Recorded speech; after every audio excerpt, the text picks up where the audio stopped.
నమస్కారం, మీరు చూస్తున్నది TG24 టీవీ. ముందుగా బులెటిన్లోని ముఖ్యాంశాలు. జాఫర్గఢ్ రెవెన్యూ కార్యాలయంలో లంచం లేకపోతే పని కాదా? పాత రికార్డుల కోసం వచ్చిన రైతు వద్ద నగదు డిమాండ్ చేశారంటూ ఆరోపణలు.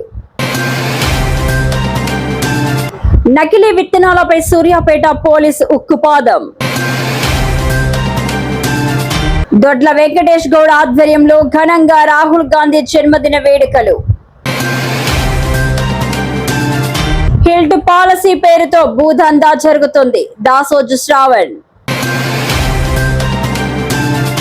సింగరేణిపై చిల్లర రాజకీయాలు మానుకోవాలి. అద్దంకి దయాకర్. రాహుల్ గాంధీ జన్మదిన వేడుకలు ఘనంగా నిర్వహించిన మంత్రి పొన్నం ప్రభాకర్. ఫిన్లాండ్ లో అదృశ్యమైన హైదరాబాద్ విద్యార్థి 45 రోజులుగా ఆచూకీ లేదు. జాఫర్గఢ్ మండల రెవెన్యూ కార్యాలయంలో డబ్బులు వేస్తేనే పనులు జరుగుతున్నాయనే ఆరోపణలకు బలం చేకూర్చే ఘటన ఒకటి వెలుగులోకి వచ్చింది. సాగరం గ్రామానికి చెందిన రైతు శివరాత్రి సారయ్య తన భూమి పట్టా తన పేరు మీద నమోదు కాకపోవడంతో సంబంధిత పాత రికార్డుల కోసం MRO కార్యాలయంలో దరఖాస్తు చేసుకున్నట్లు తెలిపారు. దరఖాస్తు చేసిన అనంతరం రికార్డ్ అసిస్టెంట్ తన వద్ద 1500 రూపాయల నగదు డిమాండ్ చేసినట్లు రైతు ఆరోపించారు. అయితే తన వద్ద అంత మొత్తం లేకపోవడంతో 500 రూపాయలు ఇస్తానని చెప్పిన సంబంధిత ఉద్యోగి అందుకు అంగీకరించకుండా కనీసం 1000 రూపాయలు ఇస్తేనే పత్రాలు అందజేస్తానని చెప్పినట్లు సారయ్య వాపోయారు. డబ్బులు ఇవ్వకపోవడంతో తనకు అందాల్సిన పత్రాలను నిలిపివేశారని ఆరోపించారు. వ్యవసాయంపై ఆధారపడి జీవిస్తున్న రైతులకు కష్టపడి పనిచేస్తేనే డబ్బులు వస్తాయని, అలాంటి రైతుల వద్ద అధికారులు డబ్బులు డిమాండ్ చేయడం బాధాకరమని సారయ్య ఆవేదన వ్యక్తం చేశారు. ప్రజలకు సేవ చేయాల్సిన ప్రభుత్వ కార్యాలయాల్లో ఈ తరహా ఘటనలు చోటు చేసుకోవడం సరికాదన్నారు. రైతులు ప్రజలకు సంబంధించిన సమస్యలను పరిష్కరించాల్సిన రెవెన్యూ శాఖలో ఇలాంటి ఆరోపణలు రావడం ఆందోళన కలిగిస్తోందని స్థానికులు పేర్కొంటున్నారు. ఈ వ్యవహారంపై ఉన్నతాధికారులు స్పందించి సమగ్ర విచారణ చేపట్టి ఆరోపణల్లో నిజ నిజాలు తేల్చి బాధ్యులపై తగిన చర్యలు తీసుకోవాలని రైతులు ప్రజలు కోరుతున్నారు. పేపర్లు మరి పటాపాసు దిరాస్తులు వేసిన దిరాస్తులు పెడితే పానీ ఇచ్చిండు. 1500 అయితే 700 ఇచ్చిన మెచ్చలే, 500 ఇచ్చిన మెచ్చలే, 1000 ఇచ్చినాక నిన్న 1500 అడిగితే లేవన్న 1000 తీసుకున్నాడు. ఆయన అడిగితే ఇచ్చినావా లేకపోతే అడిగితేమో డిమాండ్ చేసిండా?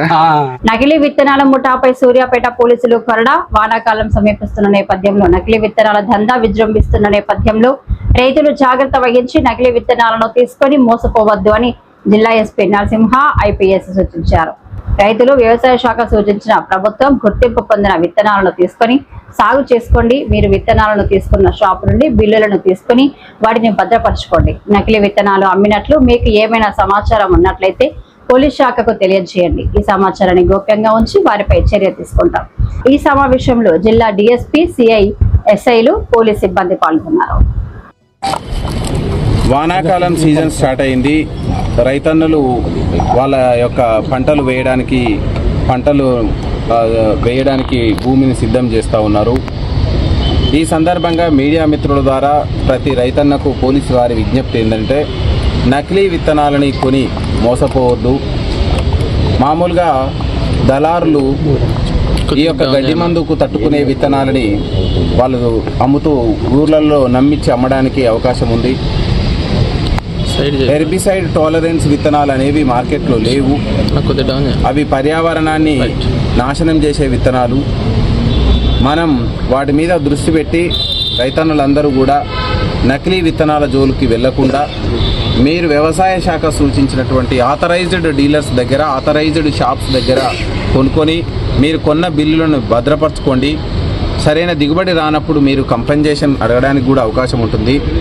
ఎక్కడైనా నకిలీ విత్తనాలు అమ్ముతున్నట్లు మన దృష్టికి వస్తే ఆల్రెడీ ఎస్టర్డే నూతనకల్ పోలీస్ స్టేషన్లో 65 నకిలీ విత్తన ప్యాకెట్లను పట్టుకోవడం జరిగింది. సో దీని మీద కొంచెం లోతైన దర్యాప్తు చేయడం జరుగుతుంది. నకిలీ విత్తనాలు అమ్మేవాళ్ళు, నకిలీ విత్తనాలు తయారు చేసే వాళ్ళ మీద PD యాక్ట్ పెట్టే ఆలోచన కూడా ఉంది.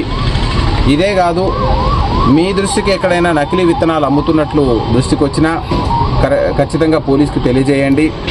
నకిలీ విత్తనాల మీద ఉక్కుపాదం మోపడానికి పోలీసు సిద్ధంగా ఉంది. మనం అనుక్షణం ఈ యొక్క నకిలీ విత్తనాలు అమ్మేవాళ్ళు, నకిలీ విత్తనాలను ట్రాన్స్పోర్ట్ చేసే వాళ్ళ మీద నిఘా పెట్టి ఉన్నాం. సో నకిలీ విత్తనాలు అనేవి ప్రత్యేకంగా హెర్బిసైడ్ టాలరెన్స్ విత్తనాలు అనేవి, గడ్డి మందును తట్టుకునే విత్తనాలు అనేవి మార్కెట్లో లేవు. ప్రజలు, రైతులు వీటిని నమ్మొద్దు. వాళ్ళు అమ్మే విత్తనాల ద్వారా పర్యావరణానికి కలుషితమై మళ్ళీ భవిష్యత్తులో పంటలు పండడానికి అవకాశం లేకుండా పోతుంది. దీన్ని గమనించి పోలీస్కి సహకరించండి. రైతన్నలు మంచి నాణ్యమైన విత్తనాలు వేసుకొని మీరు మంచి దిగుబడి పొందడానికి కృషి చేయండి. లోక్సభలో ప్రతిపక్ష నేత ఏఐసిసి అగ్రనాయకుడు రాహుల్ గాంధీ పుట్టినరోజు సందర్భంగా షేర్లింగంపల్లి నియోజకవర్గం ఆల్విన్ కాలనీ డివిజన్ కార్యాలయంలో మాజీ కార్పొరేటర్ దొడ్ల వెంకటేష్ గౌడ్ ఆధ్వర్యంలో కేక్ కట్ చేసి వేడుకలు జరుపుకున్నారు. ఈ సందర్భంగా వెంకటేష్ గౌడ్ మాట్లాడుతూ భారతదేశమే తన కుటుంబంగా భావిస్తూ దేశ అభివృద్ధి కోసం తన జీవితాన్ని అంకితం చేసిన కుటుంబ వారసత్వాన్ని కొనసాగిస్తూ మంచితనం తన కులంగా, త్యాగం తన మతంగా భావిస్తూ అభివృద్ధి చెందిన భారతదేశ నిర్మాణమే లక్ష్యంగా నిరంతరం ప్రజల కోసం కృషి చేస్తున్న భావి భారత ప్రధాని యువనేత రాహుల్ గాంధీకి జన్మదిన శుభాకాంక్షలు తెలియజేశారు.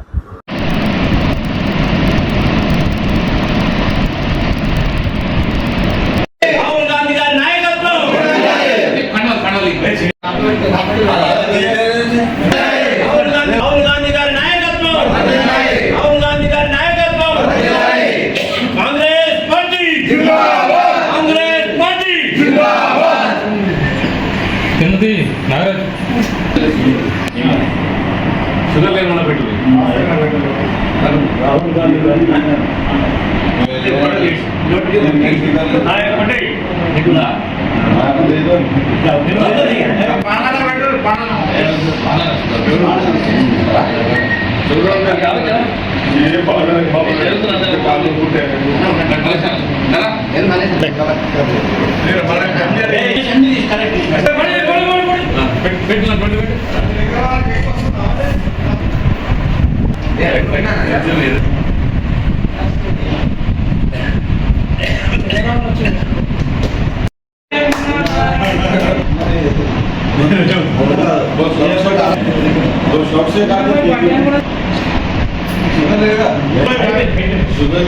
బీఆర్ఎస్ ఎమ్మెల్సీ దాసోజు శ్రావణ్ రాష్ట్ర ప్రభుత్వంపై తీవ్ర విమర్శలు గుప్పించారు.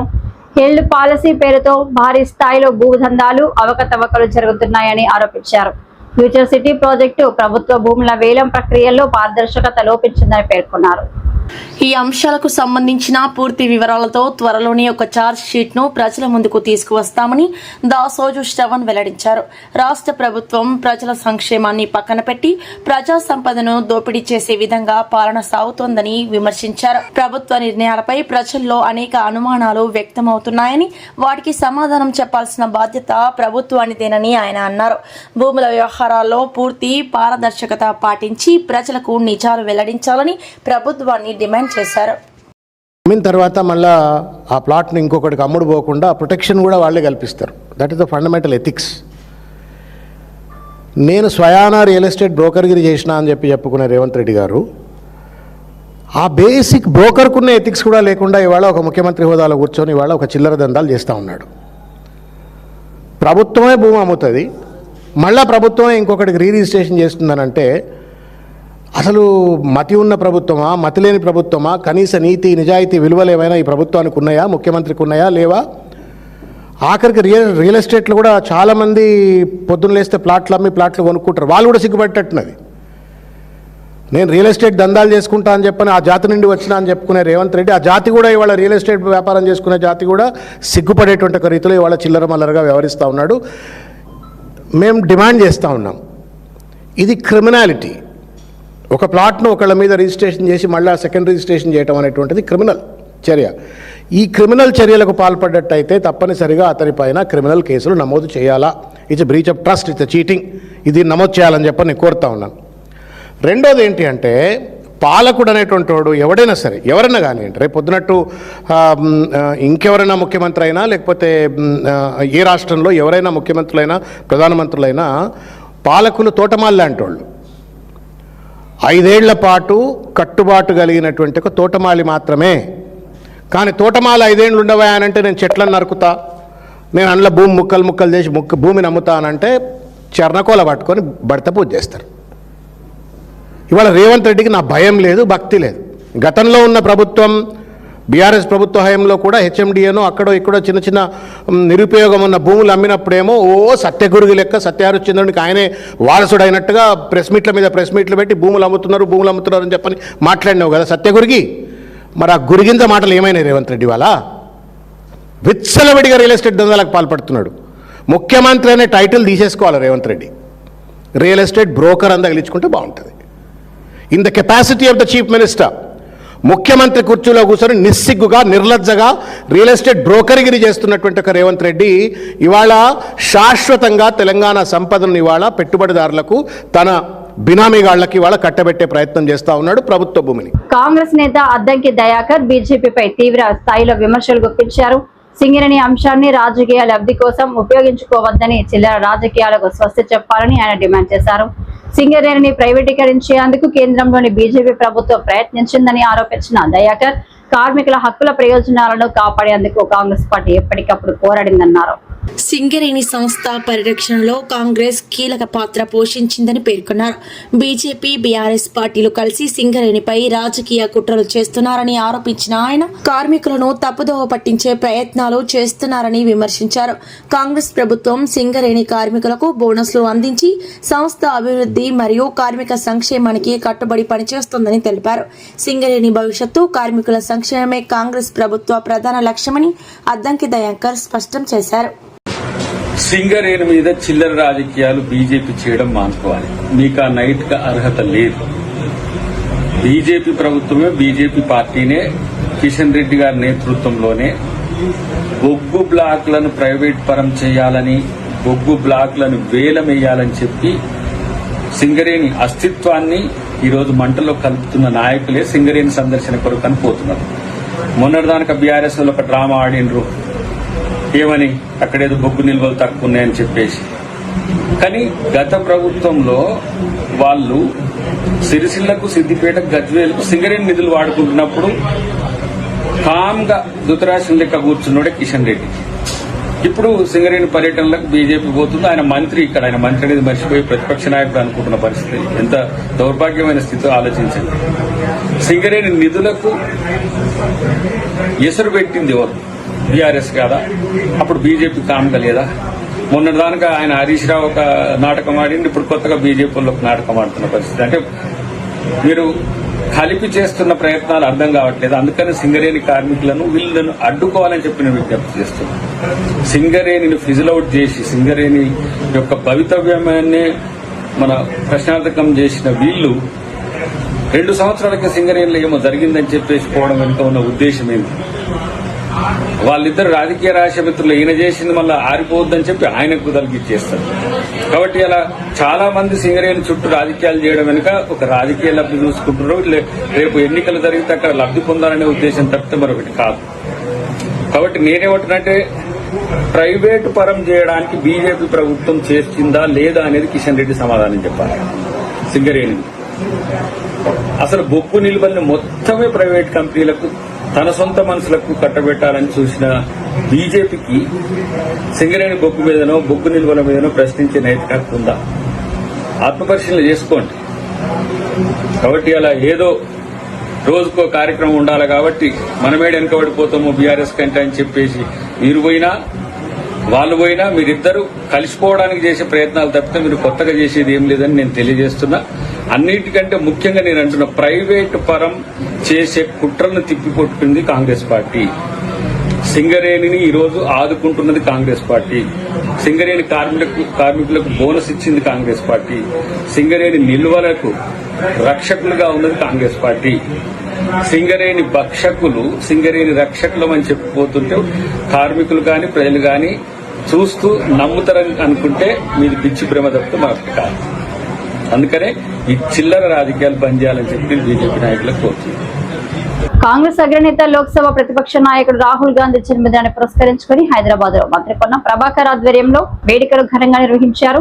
ఈ కార్యక్రమంలో కాంగ్రెస్ పార్టీ నాయకులు, కార్యకర్తలు పెద్ద సంఖ్యలో పాల్గొన్నారు. ఈ సందర్భంగా కేక్ కట్ చేసి మంత్రి పొన్నం ప్రభాకర్ రాహుల్ గాంధీకి జన్మదిన శుభాకాంక్షలు తెలిపారు. దేశంలో ఐక్యత, సామాజిక న్యాయం, ప్రజాస్వామ్య విలువల పరిరక్షణ కోసం రాహుల్ గాంధీ నిరంతరం కృషి చేస్తున్నారని కొనియాడారు. ప్రజల సమస్యల పరిష్కారం కోసం అంకిత భావంతో పనిచేస్తున్న రాహుల్ గాంధీ భవిష్యత్తులో దేశానికి దిశానిర్దేశం చేసే నాయకుడిగా మరింత ఉన్నత స్థాయికి ఎదగాలని ఆకాంక్షించారు. ఆయనకు మంచి ఆరోగ్యం, దీర్ఘాయుష్షు కలగాలని కోరుతూ శుభాకాంక్షలు తెలిపారు. ఒక రాజకీయ నాయకుడిగా మానవతా హృదయం కలిగినటువంటి రాహుల్ గాంధీ గారి జన్మదిన శుభాకాంక్షలు. భారత్ జోడో యాత్రపై దేశవ్యాప్తంగా అందరూ కలిసి ప్రజాస్వామికంగా ఉండాలని, నఫరత్ చోడో అని ఎటువంటి విద్వేషాలతో బతకద్దనేటువంటి పిలుపునిచ్చినటువంటి రాహుల్ గాంధీ గారు తప్పకుండా ఈ భావి భారతదేశంలో ఉన్నటువంటి జంజి ఆకాంక్షలకు అనుగుణంగా ప్రధానమంత్రిగా అయ్యి ఈ భారతదేశ దిశాదశ మారుస్తారని ఆకాంక్షిస్తాను. ముఖ్యంగా బలహీన వర్గాల పట్ల జితన ఆబాది ఉతన ఇష్టదారి అని వారు తీసుకున్నటువంటి నినాదంతో దేశవ్యాప్తంగా బలహీన వర్గాల ప్రజలంతా మాకు న్యాయం జరుగుతుందనే ఆశతో ఎదురు చూస్తున్న సందర్భంలో రాహుల్ గాంధీ గారి జన్మదినం సందర్భంగా వారికి ఆ భగవంతుడు అన్ని రకాల శక్తినిచ్చి దేశ ప్రజలను, ప్రజాస్వామ్యాన్ని కాపాడడానికి వారికి మరింత బలాన్ని ఇవ్వాలని సందర్భంగా కోరుకుంటూ వారికి జన్మదిన శుభాకాంక్షలు. ఫిన్లాండ్ లో బీటెక్ విద్యను అభ్యసిస్తున్న హైదరాబాద్ కు చెందిన విద్యార్థి మణిదీప్ రెడ్డి గత 45 రోజులుగా అదృశ్యమవ్వడం ఆందోళన కలిగిస్తుంది. మే 5వ తేదీ నుంచి ఆయన కుటుంబ సభ్యులతో ఎలాంటి సంబంధం లేకుండా పోయినట్లు సమాచారం. ఫోన్ కాల్ సందేశాలకు స్పందించకపోవడంతో కుటుంబ సభ్యులు తీవ్ర ఆందోళనకు గురయ్యారు. ఈ విషయమై ఫిన్లాండ్ పోలీసులకు ఫిర్యాదు చేయగా కేసు నమోదు చేసి దర్యాప్తు ప్రారంభించినప్పటికీ ఇప్పటి వరకు మణిదీప్ రెడ్డి ఆచూకీ లభించలేదని కుటుంబ సభ్యులు ఆవేదన వ్యక్తం చేస్తున్నారు. తమ కుమారుడు క్షేమంగా ఉన్నాడో లేదో తెలియక తీవ్ర మానసిక వేదనకు గురవుతున్నారని తల్లిదండ్రులు తెలిపారు.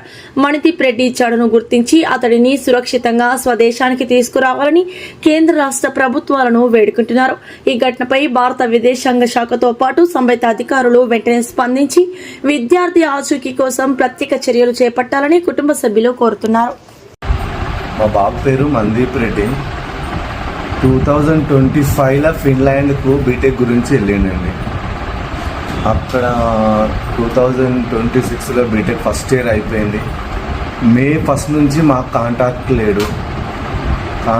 లేకుంటే మాకు డౌట్ వచ్చి బాబుకు రోజు ఫోన్ చేసినా కానీ కాంటాక్ట్ లేకుంటే మాకు చాలా భయం వేసిన తర్వాత మా బాబు వాళ్ళ ఫ్రెండ్కి ఒక అతనికి కృష్ణ అని ఆ అబ్బాయి, ఢిల్లీ అబ్బాయి, అక్కడే అంటే రూమ్మేట్ కాకుండా సపరేట్ రూమ్ వాళ్ళిద్దరిది. కానీ ఆ అబ్బాయికి ఫోన్ చేసి బాబు కృష్ణ ఇట్లా మణిదీప్ కనబడతలేడు, మాకు కాంటాక్ట్ లేడు, ఒక 3 days నుంచి అని మేము ఆ బాబుకు చెప్తే ఆ బాబు అంకుల్ నేను పోయి చూస్తా, నేను ఆల్రెడీ ఢిల్లీకి వచ్చేస్తున్నా, నేను హెల్సింగ్లో ఉన్న ఫ్లైట్ టికెట్ బుక్ చేసుకున్నా, అంటే నేను హాలిడేస్ కదా నేను ఇంటికి పోదామని బుక్ చేసుకున్నా అంకుల్ అని ఆ అబ్బాయి చెప్తే, బాబు ఒక్కసారి నువ్వు లాతికి పోయి మా బాబు రూమ్ చెక్ చేయమ్మా, లేదా పోనీ ఒక పోలీసులకన్నా ఇన్ఫర్మేషన్ ఇవ్వ అక్కడ అంటే ఆ బాబాయ్ లాతికి పోయి లాతిలా పోలీస్ స్టేషన్కు కంప్లీట్ చేస్తే వాళ్ళు పోలీసు వాళ్ళు అక్కడికి పోయి రూమ్ ఎంక్వైరీ చేసిరు. రూమ్లో మీ బాబు లేడని మళ్ళీ మాకు రిటర్న్ సమాధానం చెప్పిరు. నెక్స్ట్ డే మళ్ళీ అదే బాబుతోటి కృష్ణతోటి మళ్ళీ మిస్సింగ్ కేసు పెట్టించినాం. లాతిలా మిస్సింగ్ పెట్టించినాక ఆ బాబు ఢిల్లీకి వచ్చేసిండు. మళ్ళీ అప్పటి నుంచి మాకు ఏ కాంటాక్ట్ లేకుండా ఇక్కడ మన ఇండియా నుంచి మన గవర్నమెంట్కి ఇట్లా అప్లై చేద్దామని దత్తాత్రేయ దగ్గరికి పోయినాం. దత్తాత్రేయకి పోతే అక్కడ మద్దతు అనే యాప్ ఒకటి ఉంది, ఆ యాప్ నుంచి సెంట్రల్కు పోయింది. అక్కడ నుంచి కిషన్ రెడ్డి దగ్గరికి పోయినాం. కిషన్ రెడ్డి నుంచి అక్కడ చెప్పించినాము. కిషన్ రెడ్డి క్యాబినెట్లో పెడుతున్నా అన్నాడు. అసలు ఏమీ ఇన్ఫర్మేషన్ లేదు, ఇప్పటి వరకు మాకు ఏది ఇన్ఫర్మేషన్ లేదు. జయశంకర్ చెప్పిన అన్నాడు, క్యాబినెట్లో పెట్టిన అన్నాడు. అన్నీ ఇవ్వరకు 45 రోజులు, ఇప్పటికి 45 రోజులు మాకు మా బాబా ఆచూకీ తెలియక ఏం చేయలే. మాకు ఎక్కడ అసలు ఎంతో భయం అవుతుంది. ఎవ్వరు మాకు ఇంతవరకు ఇన్ఫర్మేషన్ లేదు. ఫిన్లాండ్ పోలీసే కాదు, ఫిన్లాండ్ ఎంబసీ కాదు, మాకు ఇంతవరకు ఏ ఇన్ఫర్మేషన్ ఇవ్వలేదు. చూసి 45 రోజుల నుంచి చూసి మేము ఎక్కడ ఎవరికి చెప్పుకోలేక ఇక హైకోర్టులో పిటిషన్ వేసినాం. హైకోర్టులో పిటిషన్ వేస్తే మొన్న బుధవారం నాడు పిటిషన్ బెంచ్కి వచ్చింది. ఆ బెంచ్ నుంచి మళ్ళా జడ్జి వాళ్ళని పిలిపించి వాళ్ళతోటి ఎంక్వైరీ చేపిస్తాను మాకు హామీ ఇచ్చిండు. మేము చెప్పేది ఏంటంటే కేంద్రమే కానీ రాష్ట్రమే కానీ అసలు మా బాబు గురించి ఎవ్వరూ పట్టించుకోవట్లేదు. అసలు ఇప్పటికి 45 రోజులు అవుతుంది మేము ముఖ్యమంత్రికి పెట్టినాము, దత్తాత్రేయ, కిషన్ రెడ్డికి, ఇంతమందికి, మన ఇండియా వాళ్ళందరికీ పెట్టినా కానీ ఎవ్వరు ఇంతవరకు మాకు ఇన్ఫర్మేషన్ ఇస్తే కనీసం మాకు ఫోన్ చేసి అడిగినోడు ఇట్లా లేడు ఎవ్వరు. దయచేసి కేంద్రానికి రాష్ట్రానికి చెప్పేది ఏమనగా మా బాబు ఎక్కడున్నా ఎంక్వైరీ చేసి మా బాబు ఇండియాకి పంపేయమని, మా ఇంటికి తెచ్చేయమని కోరుతున్నాను. అందరికి రిక్వెస్ట్ చేస్తున్నాను. కడప ప్రొద్దుటూరులో పేకాట రాయుళ్లను అరెస్టు చేసిన 1 టౌన్ పోలీసులు ఈశ్వర్ రెడ్డి నగర్ లోని ముక్తియార్ ఆయిల్ మిల్ వద్ద పేకాట ఆడుతుండగా 1 టౌన్ పోలీసులు దాడి. 3 పేకాట రాయులను అరెస్ట్ చేసిన పోలీసులు వారి వద్ద నుండి 60,000 నగదు, 3 సెల్ ఫోన్లు స్వాధీనపరుచుకున్న 1 టౌన్ పోలీసులు వివరాలు వెల్లడించిన అడిషనల్ ఎస్పీ విభూ కృష్ణ.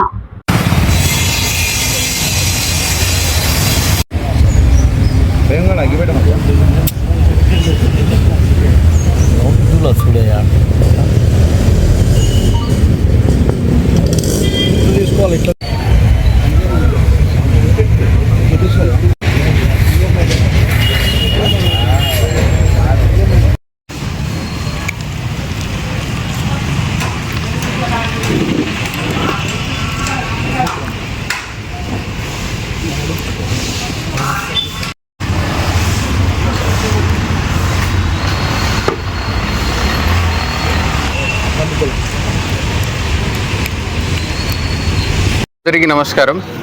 సో మనకు చాలా టైం నుంచి ఆర్గనైజ్డ్ గ్యాంబ్లింగ్ జరుగుతున్నాయి 1 టౌన్ లిమిట్స్లో అని ఇన్ఫర్మేషన్ వచ్చింది. సో మౌంటెడ్ సర్వేలెన్స్ పెట్టాము. బేసిక్లీ దీంట్లో మనం ఆర్గనైజ్ ఉంటామని ప్రయత్నం చేసాము. జస్ట్ ప్లేయర్స్ మాత్రం ఉండకుండా ఆర్గనైజ్ కావాలని ప్రయత్నం చేసాము. ఇట్లా ఆల్రెడీ మనకు మన లిమిట్స్లో ఉన్న A1 మీద సస్పెక్ట్ షీట్ కూడా ఉంది. కరుమూరు మహేష్ అలియాస్ మట్టి మహేష్ అని ఒక అతను, సెకండ్ గోడన నాగయ్య అని చాపాడు మండల్, అండ్ థర్డ్ రబ్బా బ్రహ్మయ్య, ఇది మన రూరల్ లిమిట్స్ లో ఉంటాడు. సో ఈ 3 మీద పాత కేసెస్ ఆల్రెడీ ఉన్నాయి. అరౌండ్ మీద 18 కేసెస్, A2 మీద 12 కేసెస్ అండ్ A3 మీద 10 కేసెస్. సో ఇవి రిపీట్ అఫెండర్స్ గా రిపీటెడ్ గా ఇక్కడ ఈ ఏరియాలో they have been organising gambling matches and ఈ రోజు మనం యాక్టివేషన్ మనం ముక్తియార్ ఆయిల్ మిల్ పక్కన ఉన్న ఈద్గా పక్కన మనం పట్టుకున్నాము. And approximately cash worth 60,000 rupees and 3 phones, playing cards కూడా సీజ్ చేసాము. సో మనం ఆల్రెడీ దీని ముందు కూడా రూరల్లో కూడా ఇద్దరు మీద పట్టుకుని రిమాండ్లో పంపాము. సో సిమిలర్లీ వీల్ బి మనం ఆర్గనైజ్ క్రైమ్ వీళ్ళు కూడా రిమాండ్కి పంపిస్తున్నాము. అండ్ మోర్ ఇంపార్టెంట్లీ ఇంత కేసెస్ ఉంది కాబట్టి మనం ప్రివెంటివ్ డిటెన్షన్ కూడా ప్రయత్నం చేస్తున్నాము, preventive as well as external. So ఇవి అన్నికి not just for them. Next లో మన దగ్గర ఎవరెవరు కేసెస్ వచ్చి పాత హిస్టరీ, పెద్ద హిస్టరీ వచ్చి గ్యాంబ్లింగ్ ఆర్గనైజ్ బెట్టింగ్ చేస్తున్నారు వాళ్ళకు externment and preventive detention sections మనం ప్రయత్నం చేసి will definitely get it done also. Tirupati జిల్లా రైల్వే కోడూరు పట్టణంలోని రాజ్ కన్వెన్షన్ లో ఎన్డీఏ కూటమి ఆధ్వర్యంలో సుపరిపాలన స్వర్ణాంధ్రప్రదేశ్ 2 ఏళ్ల విజయోత్సవ సభ ఘనంగా నిర్వహించారు. ఈ కార్యక్రమానికి రైల్వే కోడూరు నియోజకవర్గ టీడీపీ ఇన్ఛార్జ్ కూడా చైర్మన్ ముక్కా రూపానందరెడ్డి, ఎమ్మెల్యే ఆరవ శ్రీధర్, టీడీపీ యువనేత ముక్కా సాయి వికాస్ రెడ్డి హాజరయ్యారు.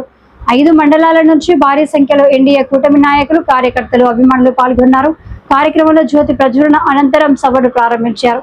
గత 2 ఏళ్లలో ఎన్డీఏ ప్రభుత్వం అమలు చేసిన అభివృద్ధి సంక్షేమ కార్యక్రమాలను నాయకులు ప్రజలకు వివరించారు. ఈ 2 ఇయర్స్లో ఎన్డీఏ కూటమి చేసిన ఎన్నో అభివృద్ధి కార్యక్రమాలు ఒకటి చెప్పుకుంటూ పోతే చాలా ఉన్నాయి.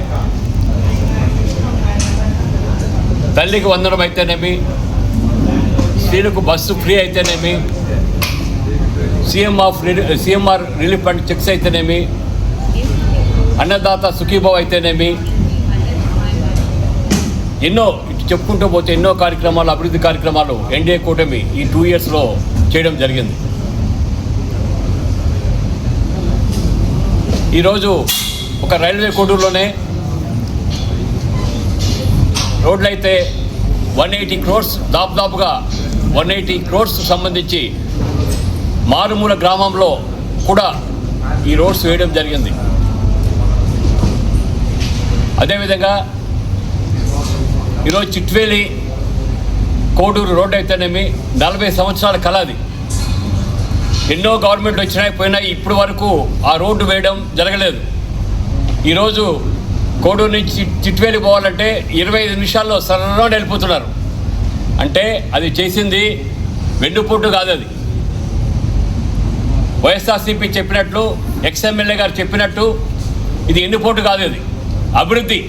తెలుసుకోవాలి, తెలియకపోతే అర్థం తెలియకపోతే ఎవరిని అడిగి తెలుసుకోండి మీరు.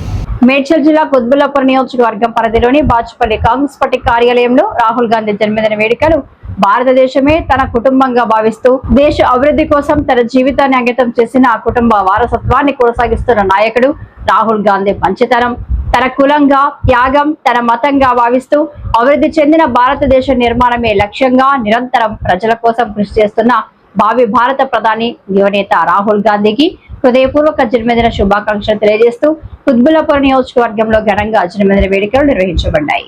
ఈ సందర్భంగా కుత్బుల్లాపూర్ నియోజకవర్గ కాంగ్రెస్ పార్టీ ఇన్ఛార్జ్ కొలన్ హనుమంతరెడ్డి ఆధ్వర్యంలో బాచుపల్లి కాంగ్రెస్ పార్టీ కార్యాలయంలో రాహుల్ గాంధీ జన్మదినోత్సవాన్ని పురస్కరించుకొని కేక్ కట్ చేసి వేడుకలను నిర్వహించారు. ఈ కార్యక్రమంలో మేడ్చల్ మల్కాజ్గిరి గ్రంథాలయ చైర్మన్ బొంగునూరి శ్రీనివాస్ రెడ్డి, డీసీసీ ఉపాధ్యక్షులు ముత్యం రెడ్డి, బుయ్యని శివకుమార్, డీసీసీ కమిటీ సభ్యులు, కాంగ్రెస్ పార్టీ సీనియర్ నాయకులు, కార్యకర్తలు, అభిమానులు పెద్ద ఎత్తున పాల్గొని రాహుల్ గాంధీకి జన్మదిన శుభాకాంక్షలు తెలియజేశారు. దేశ ప్రజల సంక్షేమం, సామాజిక న్యాయం, సమాన అవకాశాల కోసం ఆయన చేస్తున్న కృషిని కొనియాడుతూ ఆయనకు దీర్ఘాయుష్యు, మంచి ఆరోగ్యం కలగాలని ఆకాంక్షించారు. ఈ కార్యక్రమంలో పలువురు సీనియర్ నాయకులు, కాలనీ వాసులు తదితరులు పాల్గొన్నారు. పనిచేయాలని చెప్పి కోరుకుంటూ మీకు అందరికీ మన ప్రియతమ నాయకుడు రాహుల్ గాంధీ గారి జన్మదినోత్సవం సందర్భంగా మీ అందరికీ శుభాకాంక్షలు తెలియజేస్తూ జై హింద్, జై రాహుల్, జై కాంగ్రెస్. ఈ బీఆర్ఎస్ కుటుంబం ఎక్కడ, మోదీ కుటుంబం ఎక్కడ, ప్రజలందరూ కూడా గమనిస్తూ ఉన్నారు.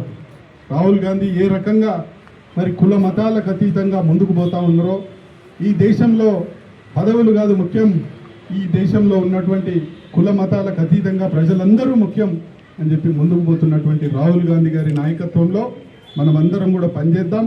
ఆయన వయసు ఎక్కువ లేకపోయినప్పటికీ కూడా అపారమైనటువంటి అనుభవంతో ముందుకు పోతూ ఉన్నారు. విద్యలో కానీ, వైద్యంలో కానీ, వ్యవసాయంలో కానీ ప్రతి ఒక్కరు కూడా ముందుకు రావాలి. కుల మతం అనే శబ్దం లేకుండా, ప్రాంతం అనే శబ్దం లేకుండా ఈ అఖండ భారతదేశం మొత్తం కూడా డెవలప్ కావాలి, అందరూ కూడా అభివృద్ధిలోకి రావాలని చెప్పి ఒక సంకల్పంతో ముందుకు పోతున్నట్టు కాబోయే ప్రధానమంత్రి రాహుల్ గాంధీ గారి జన్మదినోత్సవం సందర్భంగా కుత్బుల్లాపూర్ నియోజకవర్గంలో సీనియర్ కాంగ్రెస్ పార్టీ నాయకులు, కార్యకర్తలు, సోదరులు, సోదరీమణులు పెద్ద ఎత్తున వారి జన్మదినోత్సవ కార్యక్రమాన్ని ఏర్పాటు చేసిన వారందరినీ కూడా పేరున అభినందిస్తూ, త్యాగాలకు నిలయమైనటువంటి గాంధీ కుటుంబం, పదవులు కాదు ముఖ్యం, ప్రజలే ముఖ్యం. మీకు సొంత ఇల్లే లేదు కదా, మరి ఇల్లు లేకపోతే ఎట్లా అంటే, నాకు ఇల్లు అవసరం లేదు, భారతదేశమే నా ఇల్లు, కార్యకర్తలే నా కుటుంబ సభ్యులు అని నినాదంతో ముందుకు పోతున్నటువంటి రాహుల్ గాంధీ గారి లాంటి నాయకుడు, ప్రతినిత్యం ప్రజల కోసం ఆలోచించే నాయకుడు, కుల మతాలకు అతీతంగా ఈ దేశంలో ఉన్న ప్రతి పౌరుడు అభివృద్ధిలోకి రావాలి, ప్రతి ఒక్కరికి అన్ని రకాలుగా సౌకర్యాలు ఉండాలని కోరుకుంటున్నటువంటి నాయకుడు. ప్రతి పేద బిడ్డ చదువుకోవాలి, చదువుకున్నటువంటి ప్రతి బిడ్డకు ఉద్యోగ ఉపాధి కలగాలి, దానికోసం అందరం కలిసికట్టుగా పనిచేయాలి. సంపద అనేది కొంతమంది చేతుల్లో ఉండకూడదు, అందరి సొత్తు సంపద అనేది, దేశ సంపద అనేది. దురదృష్టవశాత్తు దేశ సంపద కొంతమంది చేతుల్లోకే, కొన్ని వేల మంది చేతుల్లోకి, కొన్ని కోట్ల మంది జనాభా ఉన్నటువంటి దేశంలో కొంత వేల మందే ఇవాళ సంపన్నులుగా సంపన్నులుగా ఎదిగిపోతూ ఉన్నారు. వాళ్ళే రోజు రోజు సంపన్నులు అవుతూ ఉన్నారు. పేదవాళ్ళు ఇంకా పేదవాళ్ళుగా మిగిలిపోతూ ఉన్నారు. ఇంత వ్యత్యాసం ఉండకూడదు. ప్రజలందరూ కూడా సుఖ సంతోషాలతో ఉండాలని చెప్పి పదవికి తనకు వచ్చినటువంటి 2 సార్లు ప్రధానమంత్రిగా అవకాశం వచ్చినప్పటికీ కూడా తృణప్రాయంగా పదవిని వదిలిపెట్టి ఆ రోజు ఒక మైనారిటీ నాయకుడు, సిక్కు నాయకుడిని, మరి ఒక సీనియర్ నాయకుడిని, ఈ దేశాన్ని ఆర్థిక పరిస్థితిని చక్కబెట్టినటువంటి ఒక పెద్ద నాయకుడిని మరి డాక్టర్ మన్మోహన్ సింగ్ గారిని ప్రధానమంత్రిగా చేసి తను పక్కన నిలబడ్డటువంటి విషయాలు కూడా మనం చూసినాం. ఈరోజు వార్డు మెంబరు, ఒక గ్రామ సర్పంచో లేకపోతే ఒక మండల ప్రెసిడెంటో కావడానికి నానా ఇబ్బందులు పడి నానా ప్రజలను ఇబ్బంది పెట్టి దుర్మార్గమైనటువంటి దారుల ద్వారా పదవులను పొందుతున్నటువంటి వాళ్ళని అనేక మందిని మనం చూస్తూ ఉన్నాం. కానీ ప్రధానమంత్రి అయ్యే అవకాశం వచ్చినప్పటికీ కూడా 2 సార్లు మరి తిరస్కరించి ప్రజల మధ్యలో ఉంటా అని చెప్పి మరి మరిన్ని తాజా అప్డేట్స్ కోసం TG24 టీవీని చూస్తూనే ఉండండి.